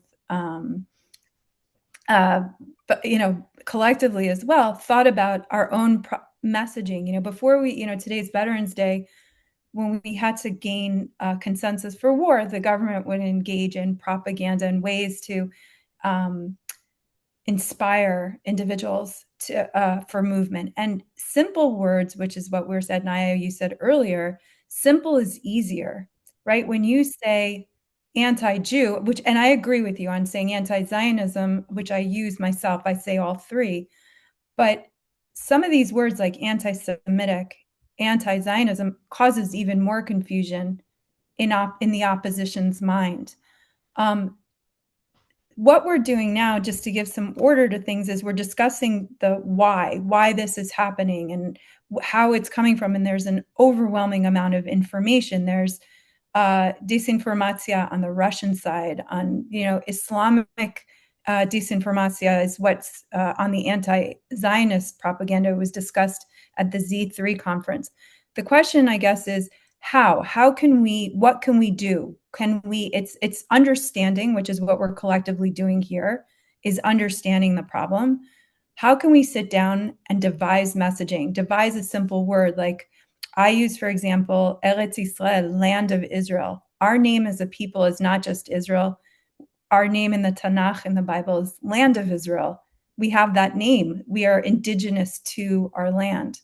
How can we look at things in ways to describe, to create that boundary, to create that position where I am proud. I am proud. Zionut means a Zion on a hill. Like I can define these things, but I want to be proud about it. And like a bully, you're not going to put me down. I'm going to stand up. And so I don't know if the question's there because there's a lot to think about our question, but I hear what you're saying. I would caution. See, I know you may not, I'm going to push back. I would caution. I think the language has to stop talking about us. Jews are from Judea. This is what a Zionist looks like. Jews are from Israel. Israel is a light unto the nation. Zion is the heart of the Jewish people. You're explaining you said the word disinformation. You said it yourself. This isn't right. You can know it. We as the Jewish kids, we need to teach our kids these things. But out there on the disinformation battlefield, the words that you have to use is about them, not about us. Not about us. Like several questions today popped up about other civil rights movements. They didn't define a woman. They didn't define a Black person. They didn't define, Pan-Africanism didn't define that. They defined the hate. And I know that sounds like, well, that's so negative. I want to rally around something positive. And I get you. I work with students, adults, kids, we all need something positive. But I'm talking about in hostile spaces. In hostile spaces, I challenge us. I do not say Jews are this, Israel is that. You are defining yourself. And they want that. That's exactly what they want. Define them. So anti-Zionism is racism. Anti-Zionism is Jew hate. That's the messaging we need to say over and over and over so that it becomes a heuristic. would it be helpful to maybe create almost like a script, to say, like, in a hostile environment, here's how to respond? Say, because I think some of the scripts are lacking, right? We don't have, like, what you're saying is brilliant, right? Like, in a hostile environment, here's how to respond. Whereas there are handouts that we've created. I have created them personally. I have a Substack. I just published a lesson on Jew hatred that you guys can follow. Movement Against Anti-Zionism has published a few kind of handouts when you are in hostile spaces. But I guess we're so smart. We're like sitting here brilliantly thinking. Your name is JC? Sorry, it's Orly. I'm okay. struggling Orly. with that. Yeah. Orly, if there was a campaign against Orly and we wanted to construct a demon out of Orly, what would you do? Let me ask you, what would you do? No, I mean, I would stand up. Like, you're not going to put me down to lift yourself up. No, like that's no, right? Immediately you said no. You said no went boundary. You said no, I'm not doing it. And I think we're over intellectualizing this, well, we need to explain I'm so proud of my Zionism. I am too, by the way. I love that I'm like, in my bio, my bio is Zionist. But when I'm out there in the hostile spaces and when I'm out there talking to my students now about how to deal with hostile spaces, the last thing we should be doing is defining ourselves. And just like you said no, immediately, that's what you said. You said no. Right. I'll end on this. I think part of the challenge is that we're thirsty for information to arm ourselves on and both understand what's happening and also invigorate our identity. And so maybe those two need to be separated so that we understand what your talk is really for the hostile space and that there's opportunity for us to proudly identify who we are in a very separate conversation. So yeah, totally. I understand what you're saying. Thank you. Thank you, Orly, for sharing that. Catherine? Hi there. This was just incredible. I'm just so thrilled to hear from you and to hear this tonight. Brilliant. I'm a writer. I write big, fat, letters to newspapers and so on about all the horrible anti-Semitic horrible things they write. Some get published, some don't, but I make myself heard. I write to school district in a major city.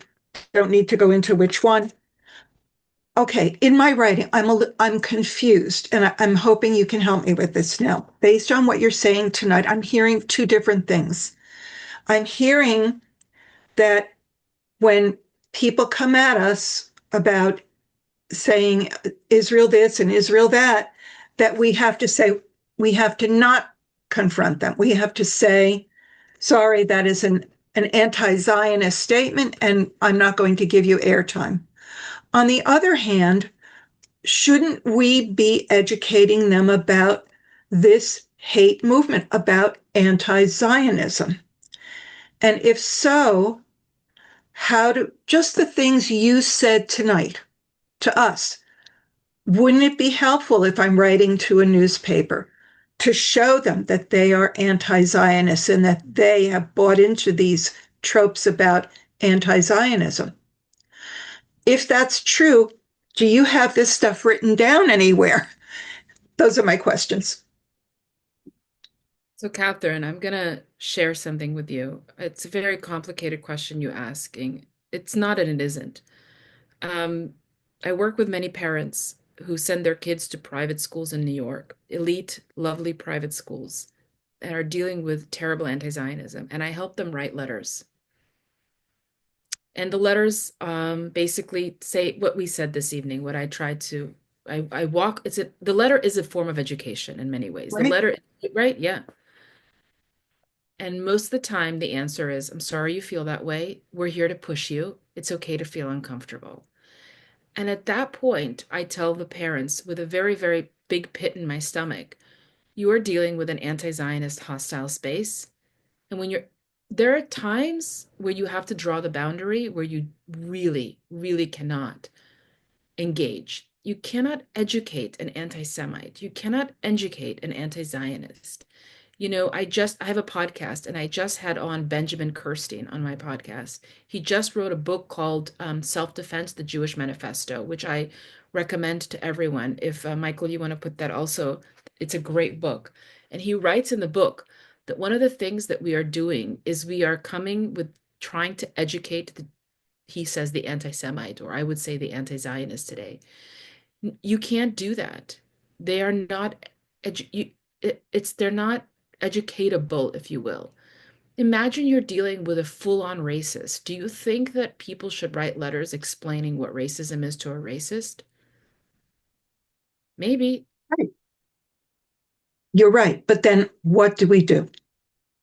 Well, we keep on shining the light and talking about them over and over and over again, because as I talked in the earlier, somebody asked me about bottom up and top down. We have been waiting for the top down for the Jewish organizations to give us the green light to what do we say? What do we say? We need to take it in our hands and understand that maybe they are not understanding what's happening. They're not fully equipped to deal with today's form of Jew hatred, which is anti-Zionism. So what do? You're a writer, write about anti-Zionism, not just letters, write in the Times of Israel, write in different publications, write about them. Write about this pathology over and over and over again. Each one of you has a gift. So use that gift to talk about anti-Zionism, and I'll just put you on the spot. My ask for all of you tonight, I have a very low ask that you just use the word anti-Zionism. That's like that's at this point, that is my ask, is that I still see us saying anti-Semitism. Right. Say the word, right? That was great. Thank you so much, Catherine, for your question. And I think for me, that makes me think of this whole idea, Naya, that you were talking about, disinformation versus misinformation. So I think it's also important for us to know who's using disinformation and who just misunderstands, to also know how we should approach that person or the subject. That's also what I gathered from you, I think. And David? Oh, thank you, Michael. Naya, this has been absolutely fascinating. I live in the Midwest. I've lived in the Midwest all my life, and I have to tell you, I don't know any Jewish people. I mean, the ones that I've met have been I work at a community college in the St. Louis area right now. I've been in higher education for 30 years or longer, and I do Uber driving on the side, and I picked up a few Jewish friends in St. Louis. But I'm coming from to this from an evangelical Reformed Baptist view, and I took a whole bunch of notes here because I really wanted to know more about this.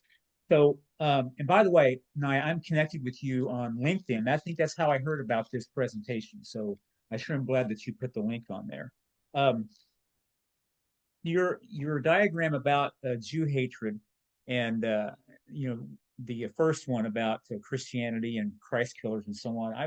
I would certainly recognize that there were figures in my history of Reformation, Martin Luther specifically, who held that view. I'm sure. And the way I look at it is, there was a specific group of Jews in Jesus' day who wanted to put him to death. And so, I think they have responsibility for that, but I personally don't hold the nation of Israel um, responsible for that, because I still believe that Israel is God's chosen people. In my Sunday school class that I teach, which are people who are my age or older, I'm in my 60s. I have a map of what the actual boundaries, at least, that are shown in the Old Testament, of what the land of Israel should be. And I have that in my Sunday school class, and I said, this is going to stay until I leave. Because we talk about, in fact, we've been studying the Torah, the first 5 books of the Old Testament, for the last year or so. So I guess my question is, what do you see as far as in the Christian church? I don't know if you do make any observations of that, about the use of anti-Zionism, uh, that term, because I think you're right. You've convinced me that's the term I need to use. So do you see any movement in the church? What's going on in the Christian church about this particular subject? Um, I am studying currently. I'm observing what's been going on. Okay, I'll say I don't want to say I don't know. I'm not as well versed in what is currently happening in churches and different church Christian movements. So there's Baptist, there's evangelicals, there's Episcopalian, and as I understand it, very different understandings of theology there. Um, Yes. what I am seeing right now within the Christian movement, and I do think that it's Episcopalian. If I had to identify, it's the Episcopalian Christian movement that has historically been more gravitating towards anti-Zionism than, Yes, they're the American version of the Anglican Church. yeah. Hmm. So I'm trying to be, I don't quite know how to answer your question. I think I want to research it more. I am concerned in general about the appearance of anti-Zionism. Note, I didn't say anti-Semitism, anti-Zionism Right. right now on the political right and within Christian movements. And I'll tell Yes, you, that concerns me also. Yes. and I'll tell you why it concerns me, because anti-Zionism, as I say, was cooked in a leftist kitchen. It belongs on the left, and it is bolstered by frameworks around oppression. And Mm-hmm. I didn't think that it could find its way, it would migrate into right-wing spaces that are not bolstered by these frameworks. So I'm studying this right now and trying to understand what is going on. Well, I So I would don't, sure what I'm trying to appreciate say, knowing your I opinion don't, on it. yeah, I don't have an answer is what I'm saying. I'm Okay. studying. Okay. Well, whenever you have an answer, I would be happy to know what it is. Okay, So thank you very much. That was sure. very thoughtful. Thank you. Yeah. It was great. Yael? Thank you. Naya, the answer to the Christian denomination that unfortunately is gravitating more towards anti-Zionism, it's the Presbyterian Church, and they're very linked to Presbyterians on the ground in Israel itself who are Palestinian. And Carrie Nelson has written quite a bit about this. Okay. So what I wanted to say while I had my hand out, I think you're absolutely brilliant to use the term anti-Zionism up front and center without a hyphen and in lowercase, because the brilliance of that move is not only that it names the specific type of anti-Semitism that we're dealing with, but also that it bridges between the diaspora and the Israelis. And I am Israeli, and I have been fighting BDS since 2007 very actively. And immediately I said, I went immediately on the attack. I said, you're lying about me. This is not right. I did not defend with facts. I did not engage in putting out my pockets. I just said this is wrong. And the fact that the organization is condoning this kind of behavior is atrocious, etc., etc. There were many waves. It started with the publication of my professional association is the largest association in the humanities. So the BDSers, they want to take that over because then it would be like if that's the sort of Ivy League of all the associations, so it helps all the others continue. They haven't been able to do it because people have been we have a group that has fought very hard against them. But even with that group that has fought and has succeeded, I'm afraid we're not going to succeed again this January because they're coming again. The monster, the horror movie keeps coming again. But they have succeeded for a variety of reasons. But they don't want to take the type of approach that you're taking and that I also want to take because I wanted to say they're bullying me. They're bullying Israelis. This is harassment of Israelis. I came here to this organization as an Israeli. I came to do XYZ that belongs to the organization. This has nothing to do with BDS. Why are you bringing this in? They say, no, this is not the approach. We can't look at it as Israelis. And we can't look at it personal. We have to deal with the resolutions, the motions themselves that they're bringing against us, play their game in their court. Once they set up, mamash, a disputation. They set up 3 microphones. The microphone for the people who were against the resolution BDS, the microphone for the for, and a microphone for undecided. So right before the microphone started to talk, I rushed to the undecided one, and I was the first one to speak. And I said exactly what you said, Naya. I said, I don't want to be here. I feel like Nachmanides, lehavdil. I feel like Nachmanides, who was put in the lion's den to defend Judaism and where his life was at stake. And they started to yell, the organizers started to yell, but you're not undecided. You are against, go to the against side. The hell with them. So what I feel is that, and I asked Kenneth Marcus at the time from the Brandeis Center and other people, I feel that this is a form of bullying and a form of harassment. And in our schools, there are laws against bullying. So why can't we use those laws in our professional associations to sue them or to show why what they're doing is wrong? Now, people will say damages. What are your damages? Well, people have been talking about microaggressions. We have been suffering macroaggressions, and year after year, we have to go to defend ourselves.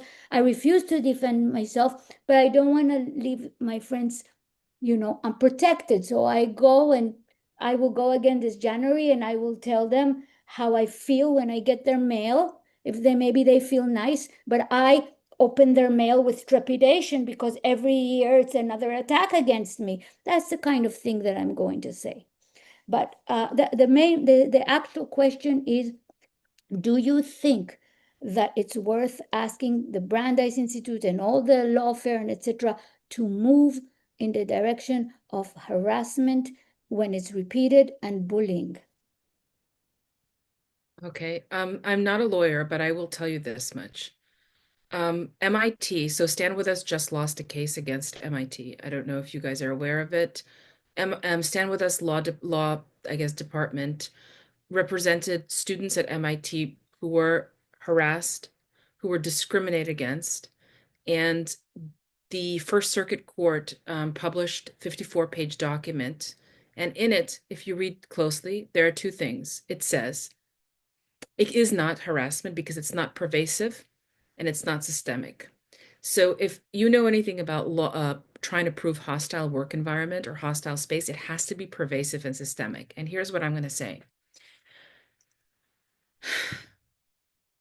Anti-Zionism goes up when there's a conflict in Israel.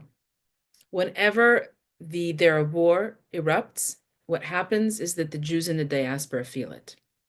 So from the administrators in the college and the judges who are sitting and looking at this, they don't see that it is pervasive. They see it as episodic. They see it as related to an event happening thousands of miles away, and then they then think it's a political struggle, and they don't understand why it's discriminatory against Jews. That's what I'll say, number one. Number two, I actually don't think, so arguing against myself, I actually don't think that the anti-Zionism truly goes down when the conflict over there goes down. I think what happens is that when the conflict erupts, the campuses erupt. When the conflict goes down, the anti-Zionism is in the classrooms. It's in the classrooms, and we, the Jewish people, need to start. We only start filing the reports when the eruptions. And so from their perspective, they see it as episodic. They don't see it as pervasive. Do you understand what I'm saying? Number two, that's one, there are two reasons that the court rejected that these students at MIT, these Jewish kids, were experiencing anti-Jewish bigotry. They didn't prove that it was pervasive and systemic. And get this, guys, on page 30 or 31 in the document, it said the Jewish community organizers do not have a consensus over whether anti-Zionism is a form of anti-Semitism or Jew hatred. And since the Jewish community can't come to a consensus, well, what are we going to do? So I'm going to say something. I am not a lawyer, but I'll say I think we have no business going to court right now until we've settled for ourselves what it is that we are dealing with and start calling it anti-Zionism. That was so well said. Thank you, Naya. I missed Lori, who had a hand raised. So if I may, I'm just going to say we'll have Lori really quickly. Jake, if you have a quick question, and I'll just ask one quick question, and we'll wrap up. Lori, if you want to unmute yourself. Oh, am I unmuted, Eddie? Oh. I want to thank you, Naya, for that fantastic, informative. I'm speechless about it. I've learned so much and I appreciate it. I wanted to give a quick comment to the gentleman who's the Christian. I've been following a number of Christian people who are very upset about what is happening on the conservative, on the right side, because they've always said, you know, this is all from the left, it's not from us, and all of a sudden it blew up. And they believe that the same sources that's been feeding the left with blood libels and all kinds of disinformation is doing the same on the right. They're feeding them as well. And they call it something with replacement and supersession theory that Christians do no longer need Jews and Israel. And there's a whole narrative behind it, which is why, you know, they no longer need this relationship. It's very detailed, but they're feeding that side as well. I think no person is immune to this disease. Yeah, exactly. Thank you for sharing that. Naya, I didn't know if you had any comment with that or. No. Thank you. Thank you, Lori. Jake? Hi. I'll keep it real brief. Naya, I'll follow up with you offline, but I wanted to share with you some insights and experiences with the major Jewish orgs dealing with the term anti-Zionism. So, but we're 2 hours in, so I don't want to get into it now. And I'll follow up with you also on the Christian anti-Semitism. I'm presenting Friday at a conference of Christian conservatives, actually, on the Israel issues. I've had a lot of conversations, so I'll share that with you offline. And I was gonna raise another point a while ago, but we're 2 hours in. I'm afraid it'll spark more conversation, but I'll say it in real brief. In addition to pointing out that what we're dealing with it's a discriminatory, it's hate and blood libels and all this. Yeah, that's my co-pilot here. Uh, it's also the people who are spreading this are either participants in a Darvo kind of a strategy where they're inverting everything, or they've been suckered by the Darvo. So the people who are accusing Israel of colonialism, genocide, ethnic cleansing, on the Arab side, they're Arab colonizers who are pushing for an ethnic cleansing of Jews, and they're accusing the victim of the crime that they themselves are committing against Israel. So it's in addition to accusing them of spreading blood libels, the plain truths and facts are on our side to say you guys are actually supporting the people who are doing those things against Jews and Christians and Yazidis and Kurds and Hindus in India. So you're taking the side of a global caliphate jihadist colonizing movement. So there we go. Yeah, I completely agree with you. It's Darvo is, another, or rather, Vasily Grossman's tell me what you accuse the Jews of, and I'll tell you what you're guilty of. And or Freud said every accusation is a confession. And I'll just say that all these libels that are waged against Jews are permission slips to do unto Jews what you accuse the Jews of doing. It really functions as a permission slip. Thank you guys for organizing all this. Amazing. And so Naya, one really simple question for you. This will be our last question. Then I also want to give you the last word. What is next for you, and where can people find you to keep up with your amazing work? Well, first of all, thanks, Michael, so much again. Thanks for guys for staying for so long. I just think it's a testament to the fact that you all take it seriously. Well, I have a Substack. I put it up there. You could follow me on Instagram, on Twitter. I write. I'm having a new piece come out this week, the cover story for Jewish Journal on constructing basically what we did today. So you could always send it around to your friends. Um, Less about me and more about us and the work that we have to do. As I said a few days ago when I gave a talk in person on Kristallnacht in New York at a shul, I asked people at the end to I know I'm not about policing anybody's language, but if you can, to use the term anti-Zionism and to see yourselves, each one of yourselves, as an educator, to go and do this with other people. Tell people that there are three anti-Jewish movements. The Jew hatred is a mutating virus, that libels are the delivery mechanisms of constructing the villain, that this is demonology. And for us all to part ways with, or I know to part ways with inward advocacy and to stop turning our pockets inside out. I just, I think it's the thing that we must stop doing. I think that anti-Zionism, if it's a pathology, it literally feeds on our behavior. And our behavior thus far has given it air for it to live, and to us to demonize it, for us to properly show the world, we have to keep on talking about it, anti-Zionism. We didn't even talk today, and maybe this is something you should read. And many of you, I've saw the comments, are aware of work done by Isabella Tabarovsky on tracing the genealogy of Soviet anti-Zionism. Anti-Zionism was created in the Soviet Union, so you have to understand for what purpose and how it was done. And everything that we're doing with my mom, again, she's so wise, but she's like, I can't believe I brought you and your brother out of the Soviet Union for you to now experience this SHIT, excuse my language, here in the United States of America. But I'm in New York, and New York has elected Mamdani. And Mamdani ran on an anti-Zion. It wasn't despite of his anti-Zionism that he won. It was because of the anti-Zionism. And that's this more frightening thing. What anti-Zionism goes down real smooth today. It goes real smooth when somebody says that the NYPD boots are laced with the IDF. people like it, and that should alarm us. And so my ask is, yes, please follow me. Please, I'm going to put my email to everyone. You could always email me. This is what I do. But you are yourselves have the power to say, to deber, to create the thing, deber, to create the world. And I think that for years we have been using wrong terminology. We've been saying Jew hatred or anti-Semitism. It starts with naming it.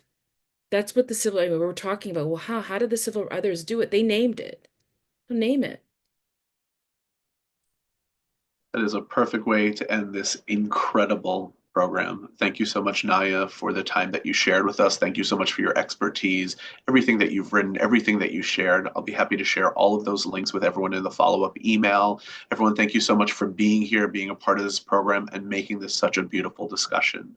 Have a great night and looking forward to see you at the next program. Take care. Be well.